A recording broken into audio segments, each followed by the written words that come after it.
amor e da fraternidade, e certamente certamente que seremos aquinhoados por essa nobre falange de irmãos desencarnados que aqui vêm nos ajudar, não nos ajudar, eles vêm nos dirigir aqui na casa.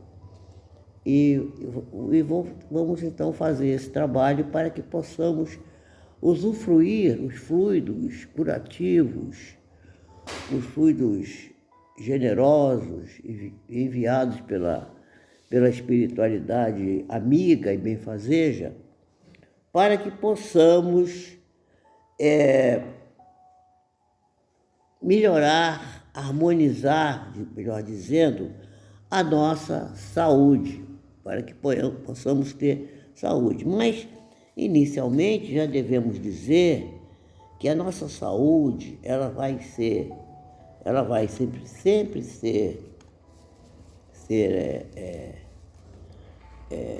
resultado das mudanças que fazemos na nossa conduta, na nossa maneira de ver o mundo, no jeito com que vemos a vida, na maneira como desempenhamos as nossas funções no cotidiano das nossas vidas. Quer dizer, não há, como diz o popular, né? Não há almoço grátis. A gente pode obter as graças da espiritualidade, mas é preciso que a gente dê a nossa parte. E o que é dar a nossa parte nesse caso? Neste caso, é fazer essas transformações que são as transformações que Jesus pede de nós, que nós nos modifiquemos, que nós abrandemos o nosso coração. Eu, como já estou numa idade provecta, né? Já passei dos 80, e há uma ideia de que velho é um sujeito teimoso. Aliás, não é só velho não, né? Porque as mulheres costumam dizer que os maridos são pessoas teimosas, né? E as filhas costumam dizer que os pais são pessoas teimosas, né? Tem filha aqui? Tem. Cadê a filha? Tinha uma filha aqui. Ela está lá atrás. Ela não fala isso não, sabe, dos pais dela. Os pais dela são teimosos. Ela não fala isso. É uma exceção à regra. Mas essa regra é verdadeira. Então, você sabe por que a pessoa fica teimosa? Porque ela começa a perder a sua autonomia e começa a querer retomar a autonomia de alguma maneira, ter a sua palavra acatada por alguém. Feliz daquele que pode ter um psicanalista para cuidar dele. Porque no psicanalista você fala tudo e ele te ouve.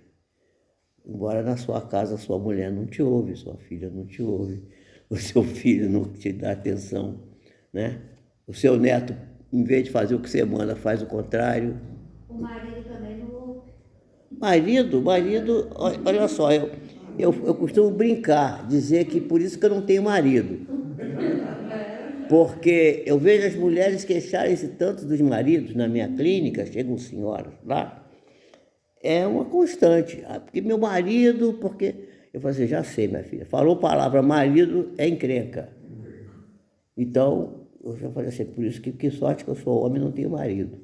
Mas tenho marida, que às vezes também não é fácil não. Mas tudo bem, é assim que funciona. Mas as pessoas não são teimosas, as pessoas estão apenas querendo cooperar também. E às vezes não são deixadas, não são ouvidas, não são atendidas nas suas necessidades. Estou feliz de quem tem um psicanalista que lá você despeja tudo, fala tudo, e o psicanalista ouve.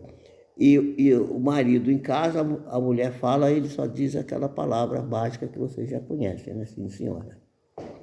E pronto, e fica feliz com isso. Bom, Então vamos ler aqui o que Emmanuel nos fala com respeito a João 8,4. Em João, o Evangelho de João, capítulo 8, versículo 4. E aí diz assim: e pondo-a no meio, disseram-lhe: Mestre, essa mulher foi apanhada no próprio ato, adulterando. De que está falando aqui? Está falando do caso da mulher adúltera.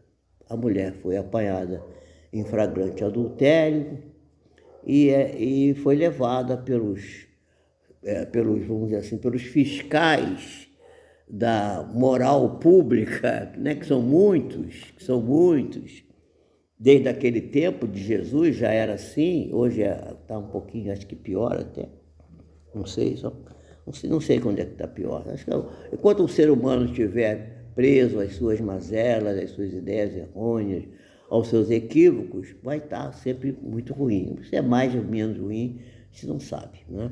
Ou mais ou menos bom. Talvez esteja um pouco melhor, porque as pessoas hoje estão mais esclarecidas, né? Mas a gente continua ainda agarrado nas coisas materiais, nas nossas ideias pouco brilhantes. E uma das coisas que quando eu falei aqui da saúde, uma das coisas que a gente tem que fazer é começar a abdicar das coisas que a gente ama muito. Tem muitas coisas que a gente gosta tanto. Eu vejo agora as pessoas reclamarem tanto nesse momento de pandemia, que não podem sair, que querem viajar, que querem fazer isso, querem fazer aquilo. As pessoas não estão vendo que nós estamos sendo concitados a abrir mão dessas coisas, a transformar a nossa vida de uma maneira, levar a nossa vida de maneira um pouco diferente e nos habituarmos a essa reclusão na qual nos encontramos com alegria, porque se a gente faz revoltado, chateado, a gente vai se envenenar e vai produzir tóxicos que vão causar doença no nosso organismo, né? Eu estou passando por um momento difícil, porque eu estou fazendo exatamente essa catarse de me abandonar algumas coisas às quais eu me afeiçoei, acostumei a vida inteira, que agora estão chegando a essa idade que eu estou fazendo um trabalho comigo para tentar me libertar de algumas coisas que já não fazem mais sentido. E não vale mais apenas ter, é preciso ser. É isso que eu estou buscando, estou tentando. Por isso que eu estou aqui com vocês, para que vocês, o contato com vocês, o convívio com vocês, me faça crescer e aprender a buscar exatamente essa capacidade de ser, e não aquilo que a gente tanto fica preso, que é o ter. Então a página fala assim, e o adúltero? A pergunta, e o adúltero? Né? Porque levaram a mulher adúltera para ser apedrejada. E o adúltero? Como é que uma mulher pode adulterar sem a companhia do adúltero? É complicado, né? Aí o Emmanuel vai falar assim, o caso da pecadora apresentada pela multidão a Jesus envolve considerações muito significativas, referentemente ao impulso do homem para ver o mal nos semelhantes sem enxergá-lo em si mesmo. Jesus foi muito claro nisso. Por que você primeiro não tira a trave do seu olho antes de que ficar dizendo que no olho do irmão tem um cisco?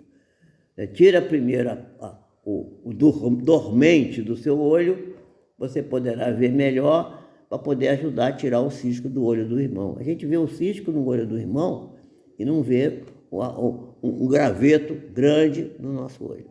Essa é uma expressão do Evangelho, né? Então Emmanuel está dizendo aqui, para ver o mal nos semelhantes, mas não enxergar o mal em si mesmo. Entre as reflexões que a narrativa sugere, nós identificamos a do errôneo conceito do adultério unilateral. Não existe. Adultério é sempre a dois, é bilateral. Se teve um homem adúltero, tem uma mulher adúltera. Se tem uma mulher adúltera, tem um homem adúltero. Então, nós estamos falando isso na questão do adultério marital, na questão que a adulteração, meus amigos, está presente em muitos setores da vida, né?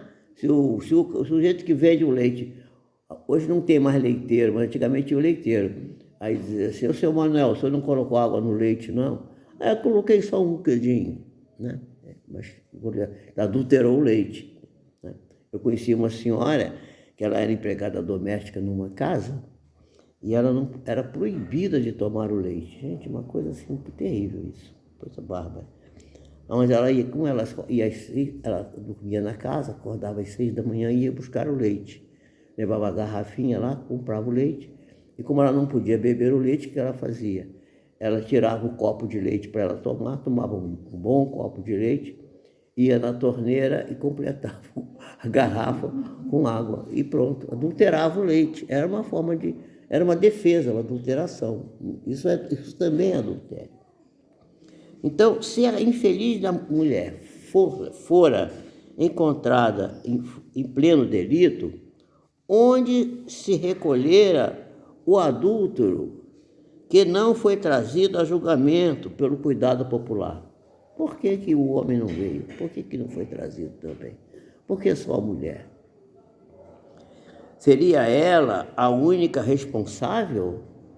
Se existia uma chaga no organismo coletivo requisitando a intervenção a fim de ser extirpada, em que furna, em que caverna, em que esconderijo se localizava, se ocultava aquele que ajudava a ela a fazer aquele ato.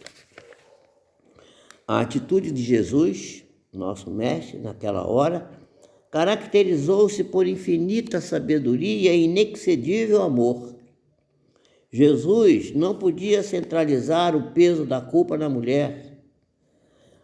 Ela era uma desventurada e, deixando perceber o erro geral, indagou por aqueles que ali se encontravam quem deles estava sem pecado.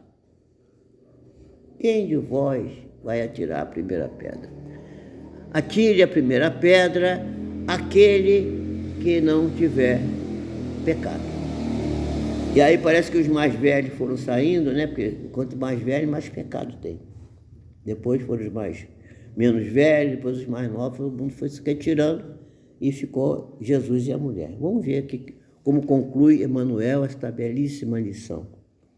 O homem e a mulher surgiram no mundo com tarefas específicas que se integram uma na outra, né? Contudo, num trabalho essencialmente uno, quer dizer, o trabalho do homem e da mulher é um trabalho voltado para um objetivo. Até costuma-se dizer que amar não é olhar um para a cara do outro, olhar um para o outro, não é isso. Amar é olhar ambos na mesma direção. Essa é a ideia de amor. Então, esse é essencialmente o uno dentro do plano da evolução universal. O homem e a mulher devem trabalhar juntos pelo progresso da sociedade como um todo. No capítulo das experiências inferiores, um não cai sem o outro, porque a ambos foi concedido o igual desejo e o igual ensejo, a oportunidade de santificar as coisas, todas as coisas. Nós estamos fazendo um estudo agora, um estudo de cultura espírita, sobre a psicologia da gratidão. Daqui a semana, sem ser esse sábado, agora no próximo, eu estarei no estudo de cultura, pelo Zoom, fazendo essa palestra sobre o livro da Joana de Ângeles, que é a psicologia da gratidão. Se as mulheres desviadas da sua elevada missão, dessa elevada missão que cabe à mulher,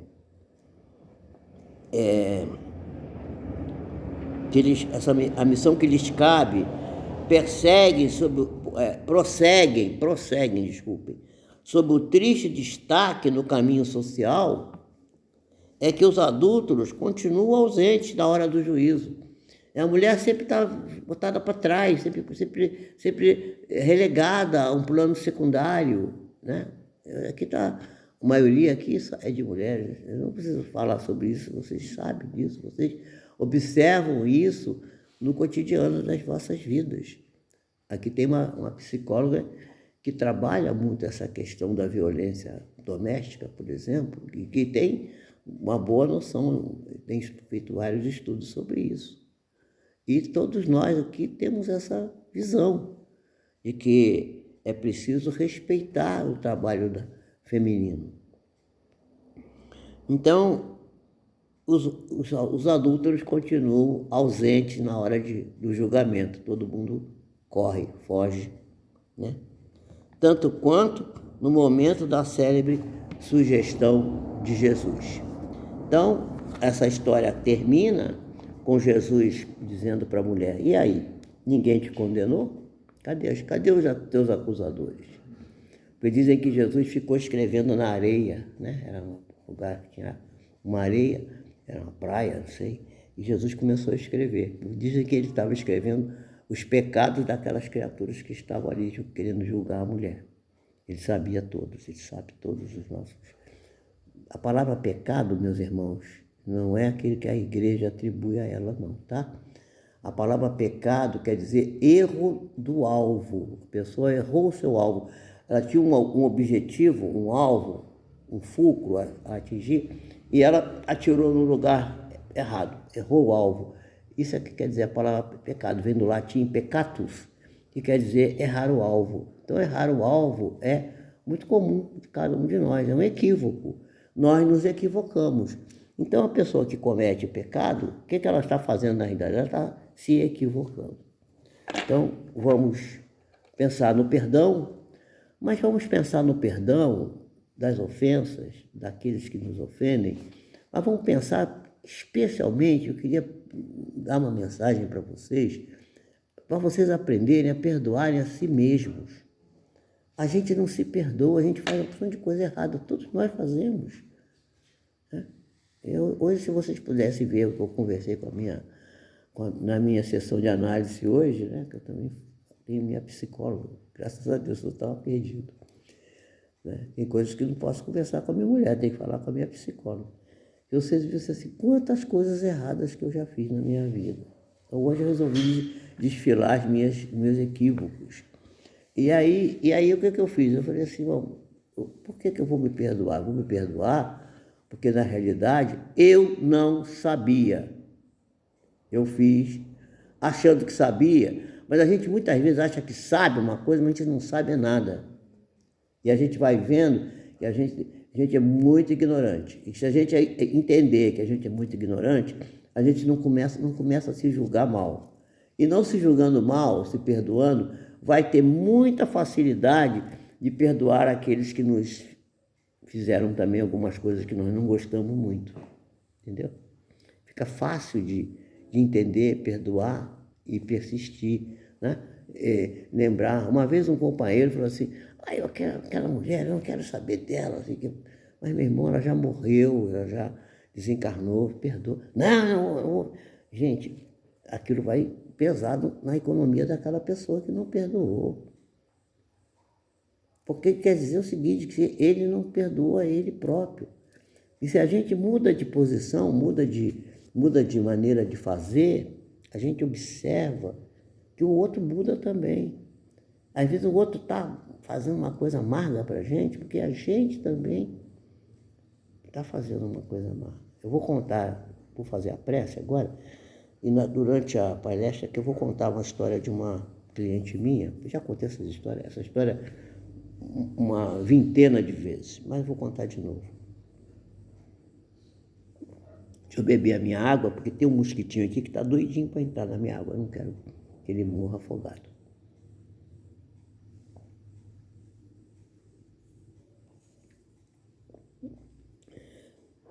Vamos elevar nosso pensamento ao Senhor, nosso guia e modelo, Jesus de Nazaré, rogar-lhe que tenha compaixão de nós e solicitando guias, orientadores desta casa possam nos ajudar e nos dirigir para que possamos bem aproveitar esses momentos. Que a misericórdia do Senhor se faça sobre todos nós e que a nossa reunião possa transcorrer num clima de paz, harmonia e aprendizado. E que esse aprendizado possa ser utilizado para a nossa melhoria e o nosso progresso. Que assim seja, graças a Deus. Louvado seja nosso Senhor Jesus Cristo, no mais alto dos céus. E que Deus, nosso Pai, abençoe a todos nós. O tema que eu escolhi é a justiça das aflições. E aí eu vou vou falar da justiça das aflições, porque a gente só pode aceitar a justiça das aflições se a gente acreditar na vida futura. Quando a gente fala vida futura, as pessoas geralmente pensam: mas eu não quero morrer já, eu não vou morrer, eu não quero, não, tira isso daqui. Negócio de vida futura, meus irmãos, não é quando a gente morre, não. Vida futura é o dia de amanhã. Entenderam isso? Vida futura, o que é a vida futura? É o dia de amanhã. Porque a gente fica, às vezes, dirigindo o carro da vida, olhando pelo espelho retrovisor, olhando para o passado. Que me fizeram isso, que eu passei aquilo, que aquilo foi ruim para mim, que eu não quero mais lembrar disso. E está lembrando toda hora. E carregando aquela mágoa, aquela culpa, aquela coisa, aquele equívoco na sua vida. Né? Eu estava falando na minha análise hoje, para minha análise, assim, eu morei lá no Jardim Botânico, num apartamento que tinha vista para a igreja de Santa Margarida Maria, uma visão maravilhosa, à noite principalmente, a igreja toda iluminada. Eu já não estava olhando para aquela igreja. E eu ia no quarto dos meninos, no fundo, vi o Cristo Redentor, também iluminado à noite. Uma vista dupla, maravilhosa. Pois eu passo lá hoje, nem me lembro que eu morei ali. Lembro dessa história aí, porque isso não dá para pagar, né? Essas coisas lindas que tem lá no Rio. Mas aquilo não me pesa nada. Eu moro aqui, né, em Mendes, nesse cantinho aqui. Eu sinto muito. Hoje, no dia de hoje, é que é importante para mim. Não vou preocupar com o que vai ser amanhã, o ano que vem.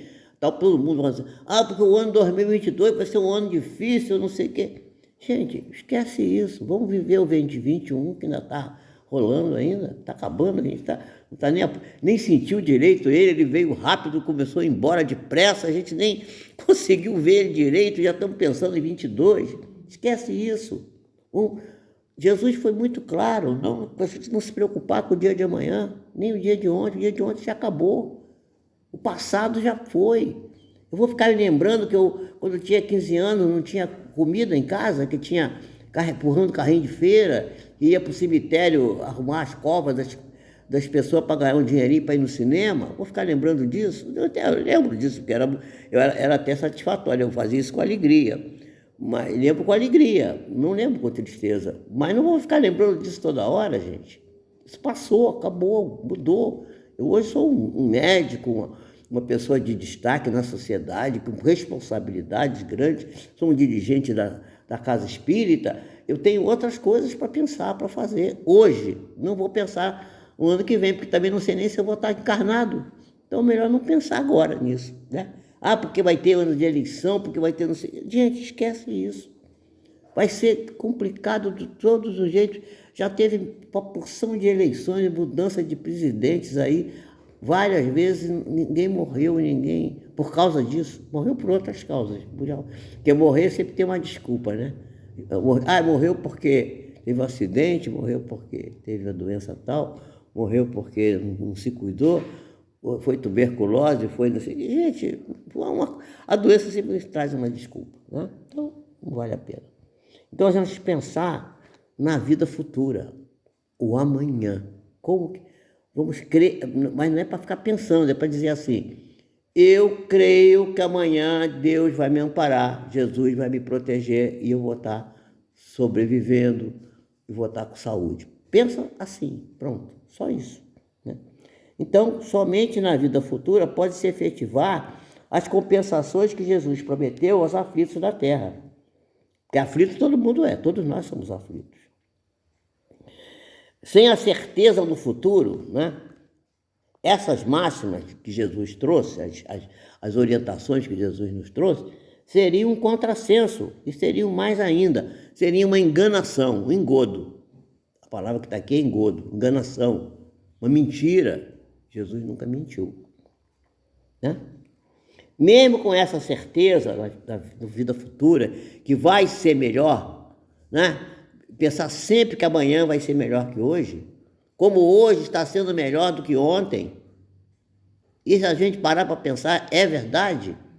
A gente tem alguns problemas, algumas dificuldades, mas estamos aqui, estamos sobrevivendo, temos uma cama para deitar, temos um prato de comida para comer, né? Temos um abrigo quando faz frio, se faz calor a gente pode ligar o ventilador, quem pode um pouquinho mais tem um ar-condicionado, né? Quem tem o seu carrinho para se locomover. Quando não tem o carrinho, tem alguém que carrega a pessoa, leva a pessoa para aqui, para ali. Sempre tem uma forma né, de estar bem, hoje melhor que ontem, e amanhã certamente melhor que hoje, né?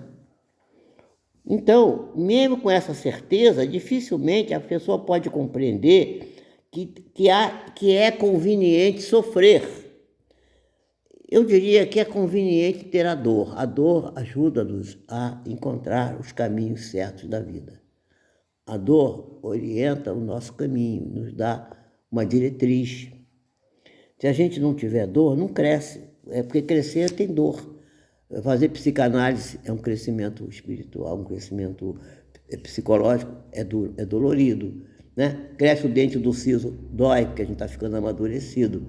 Quando o osso da perna cresce, que a gente está criança, às vezes a gente tem dor, tem uma doença chamada síndrome de Osgood-Schlatter, que é um crescimento maior do osso que o músculo, que dá uma dor na perna, no joelho. As crianças sofrem muito com isso. Então, a dor é uma coisa necessária. Então, a conveniência da dor, não é?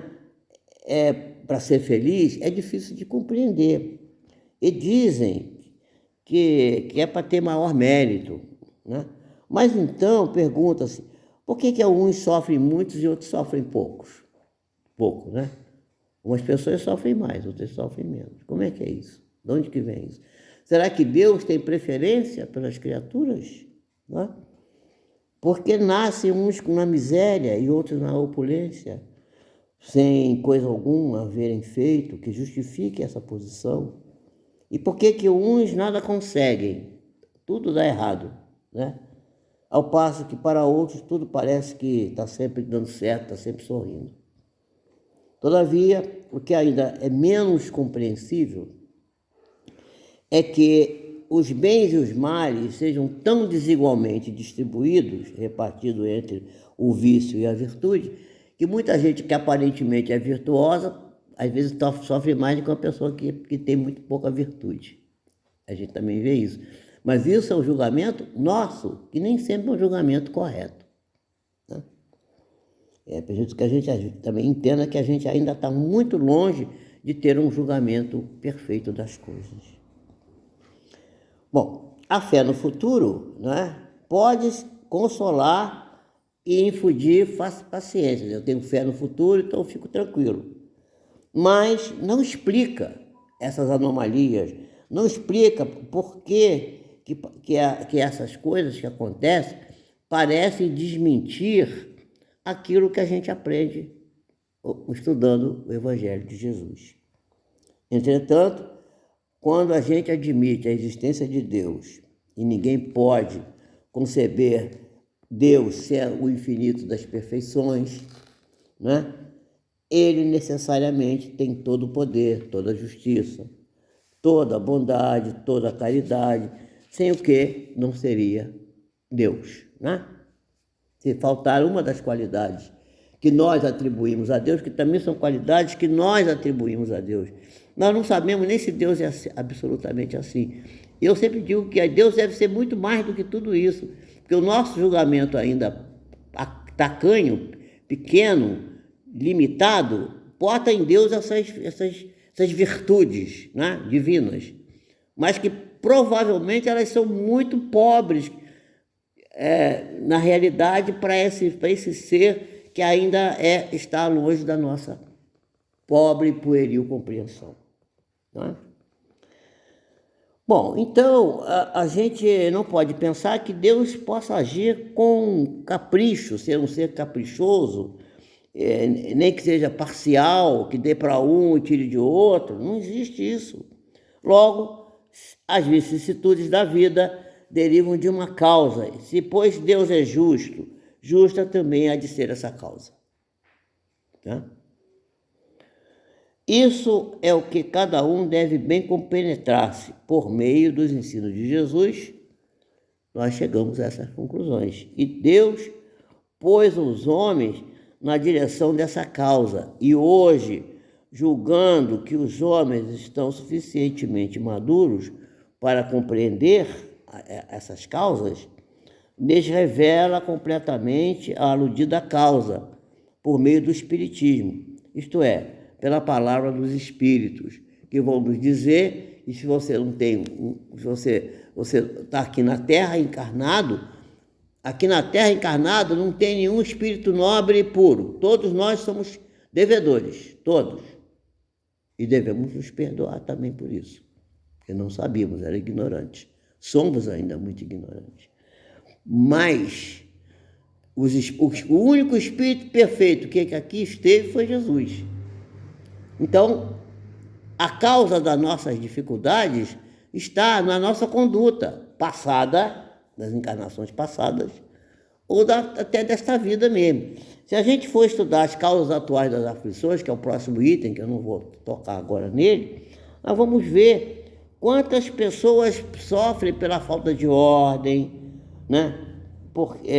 Pela falta de perseverança, pelo mau proceder. A pessoa bebe, a pessoa fuma, a pessoa toma refrigerante, a pessoa come sal demais, a pessoa não sabe limitar os seus desejos, né? Vai fundo nas coisas. Quantas pessoas se unem desgraçadamente de forma errônea, porque a união dela com o seu companheiro, com a sua companheira, dependeu mais de um cálculo, de um interesse, de uma vaidade, do que propriamente do coração, que não tomou parte nessa ligação. Isso é do tema futuro, que eu não vou insistir nele. Eu vou concluir contando para vocês a história da minha cliente, que me visitou agora. Ela está morando no Paraná, ela vem lá do Paraná para se consultar comigo. E o marido dela ia às compras com ela no mercado. Ele tinha um carrinho uma Brasíliazinha, um carrinho bem simples. Ele era sargento da Marinha, tinha aquela Brasíliazinha, e ele ia no mercado, comprava as coisas do mês para a casa dele, ele com a esposa, e comprava uma outra compra que ele levava para uma casa mais adiante, que era da amante. E ela sabia daquilo, porque ele fazia aquilo de maneira meio aberta, como se diz no popular, descaradamente. E aí, ela veio conversar comigo e falou assim: mas eu amo tanto meu marido, eu não queria perder meu marido. Eu falei assim: se você ama seu marido de verdade, você faz o seguinte, deixa ele levar lá a compra da outra lá e tudo, quando ele voltar aqui, você trata ele bem, faz a comida que ele gosta, cuida dele com carinho. Ela olhou para mim e falou assim: mas o senhor acha isso? Você acha? Faz isso que você vai ver que ninguém vai para um lugar que seja pior do que o lugar que ele tem já garantido. Ninguém vai. Se ele não quer ficar aqui, é porque aqui está alguma coisa que não está boa. Você está ficando irritada com ele, está ficando com razão, né? Não estou tirando a razão dela, você tinha razão. Mas a gente, quando a gente é cristão, ela é evangélica, essa moça, a gente já conhece Jesus, a gente tem que superar isso. E o amor tem que cobrir a multidão de pecados, tanto nosso quanto dos demais que servem.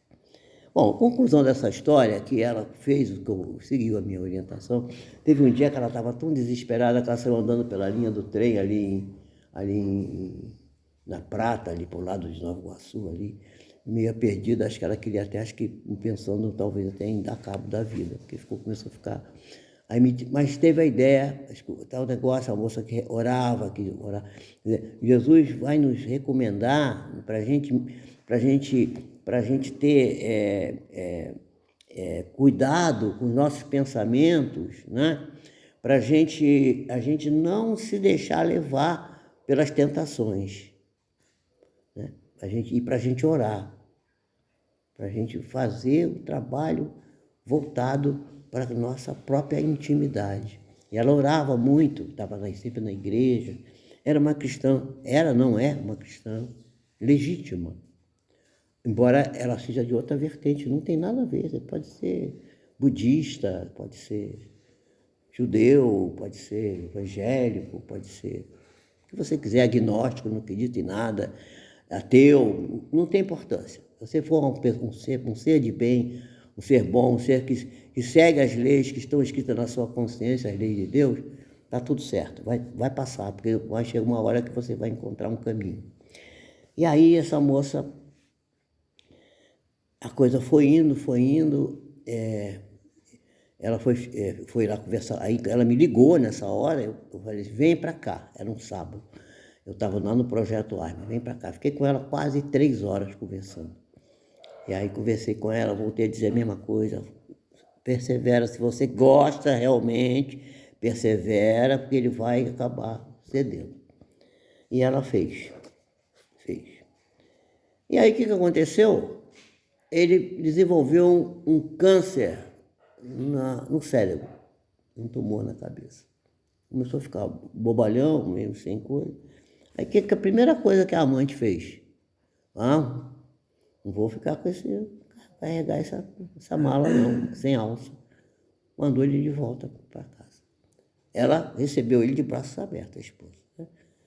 E ele voltou, ela cuidou dele, ele operou, ficou com uma lesão, teve que tirar o tumor, era um tumor benigno, infelizmente. Ficou com uma hemiplegia, isso facilitou para ele, porque ele pôde comprar um carro. Ele hoje tem um carrão maravilhoso que compra nesse plano que você pode comprar um carro muito mais barato, que é metade do preço, que tira os impostos, de um carro dramático para poder dirigir.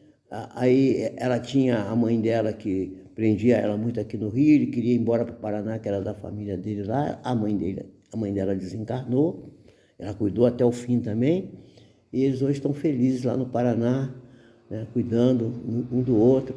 E esse homem teve a coisa assim fantástica, que eu fiquei até emocionado com ele. Ele chegou um dia na minha clínica e ele sabia que eu tinha mantido a esposa dele fiel a ele. Quer dizer, não era eu, ela queria, ela estava querendo aquilo. Se você quer, vai atrás do que você quer, a gente tem que ir atrás daquilo que a gente quer. A gente não pode querer se dirigir pela ação dos outros. Vai dirigir pela cabeça do outro, aquele sujeito que escreve atrás do carro, a minha educação está baseada na sua, se você for educado, eu vou ser educado, se você não for... Gente, essa pessoa não sabe nada, é um ignorante. Como é que vai basear a sua educação na educação do outro? A pessoa tem que se dirigir pelos seus próprios atos, pelo seu livre-arbítrio. Bom, resultado dessa história é que ele recuperou-se, ficou bem, né? E ele um dia chegou para mim e disse assim, doutor Pio, eu tenho vontade de deitar no chão, botar meu paletó também, para o senhor passar, como se eu fosse o tapete para o senhor pisar. Então, estender um tapete vermelho para o senhor, que eu sei que o senhor suportou a minha esposa. Na realidade, ele estava vítima de uma obsessão espiritual, que queria fazer com que ele saísse, se desequilibrasse. Porque as pessoas têm compromisso, quando encarnam aqui, compromisso. E se elas fogem do compromisso, se elas se desviam, essa fuga do compromisso atrasa a reencarnação dela, faz com que a reencarnação seja perdida. E tem muitos...